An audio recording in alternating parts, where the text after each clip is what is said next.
पाकिस्तानमध्ये इम्रान खानला जेलमधून सोडण्याची मागणी। ट्विटरवर इम्रान खानच्या सुटकेसाठी समर्थकांची मोहीम। इम्रान खानच्या समर्थक 3 लाख लोकांकडून पोस्ट। पाकिस्तान आर्मीचा प्रमुख असीम मुनीरच्या राजीनाम्याची मागणी। ट्विटरवर मुनीरच्या राजीनाम्यासाठी मोहीम सुरू।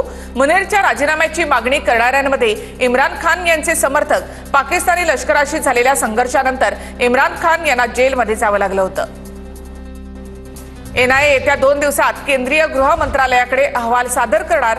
लष्करी तोयबाने आयएसआय आणि पाकिस्तानी लष्कराच्या मार्गदर्शनाखाली हल्ल्याचा कट रचला। एनआयएच्या अहवालानंतर केंद्रीय गृह मंत्रालय मोठा निर्णय घेण्याची शक्यता। पाकिस्तानी लष्कराचा केंट परिसर हा दहशतवादी हाफिज सईदचा नवा अड्डा। हाफिज सईदला 4 महिन्यांपूर्वी केंट परिसरामध्ये हलवलं। हाफिज सईद 3 बुलेट प्रूफ वाहनांमधून प्रवास करतो। हल्ल्यापूर्वीच आयएसआय आणि पाकिस्तानी लष्कराने त्याची सुरक्षा वाढवली आहे। भारत पाकिस्तान सीमावर्ती भागामध्ये 144 कलम लागू।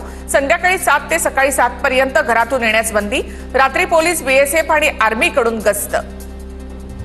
जम्मू आणि काश्मीरमध्ये हाय अलर्ट जारी। राष्ट्रीय महामार्गांना लक्ष्य करून दहशतवादी हल्ले होण्याची शक्यता। विश्वसनीय गुप्तचर यंत्रणेची माहिती। हल्ल्याच्या पार्श्वभूमीवर हा इशारा।